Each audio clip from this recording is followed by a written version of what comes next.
François, le pape qui marchait pieds nus dans la poussière du monde. Il n'avait ni la voix de tonnerre des empereurs, ni la crosse dorée des prélats qui ont oublié le bois de la croix. Il avançait miné par la maladie, boitant du pied droit, un peu voûté, l'âme chargée de fatigues anciennes, mais toujours debout.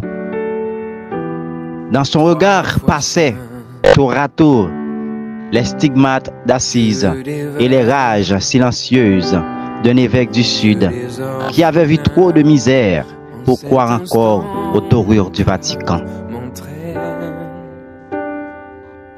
Jorge Bergoglio est mort et c'est le monde qui pleure. Mais que l'on s'entende, ce matin, ce n'est pas l'institution que je pleure, c'est l'homme.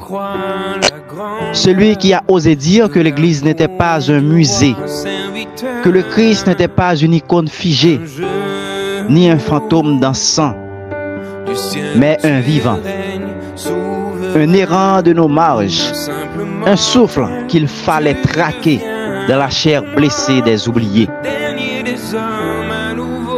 Hier encore, dans sa dernière homélie pascale, il lançait à la foule des nations cette vérité nue. On ne peut pas faire de Jésus un héros du passé, ni l'enfermer dans un tombeau.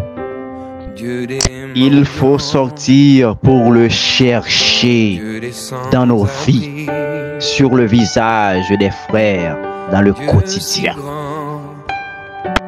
Et lui-même avait cherché sans trêve, ni repos.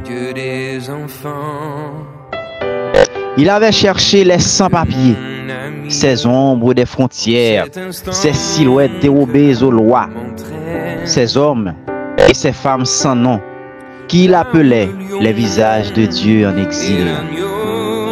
Il les avait embrassés, non du haut d'un trône, mais à genoux, dans la boue de Lampedusa, là où il avait laissé battre son cœur comme une offrande. Il avait demandé pardon pour nos silences, pour notre indifférence. Il avait cherché les enfants défigurés par l'Église elle-même, ces enfants violés dans leur silence par des mains sacrilèges qui prétendaient pourtant bénir. Et il avait dit non pour se disculper, mais pour répondre à l'appel du juste. La vérité avant l'institution, la douleur avant le scandale. Ce n'est pas un pape de protocole. Il était un homme debout dans les ruines. Un homme qui nommait les crimes et qui pleurait avec les victimes. Il avait cherché notre pays 1000 fois crucifié et auquel il envoyait ses prières comme des bateaux de papier. Il disait souvent dans le secret des audiences, priez pour Haïti. Elle est la plaie et la promesse du monde. Il n'oubliait jamais, surtout par les pays que les grands de ce monde avaient siment décidé d'oublier. Il les portait dans sa prière comme on porte une douleur dans la paume, discrètement, obstinément, avec cette tendresse grave qui ne fait pas de bruit, mais qui s'ouvre. Il avait cherché la terre, non comme un jardin d'Éden à contempler, mais comme une sœur qu'on asphyxie dans la Outato.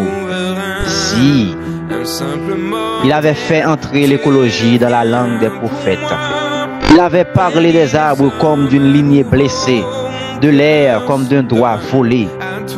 Il avait donné au ciel une voix, à l'eau une mémoire, à la poussière une dignité. Il avait rendu l'oxygène théologique. Enfin, il avait cherché Dieu dans le tumulte, dans le silence des veuves, dans la colère des jeunes, dans l'amour de ceux qu'on ne nomme pas, qu'on n'invite pas à la table. Il refusait les logiques de palais. Il écoutait avant de condamner. Il bénissait avant de juger. Il a toujours été un pasteur avant d'être un prince, un homme avant d'être un dogme. Et maintenant qu'il est tombé dans le silence, que faire sinon crier au ciel? Santo subito.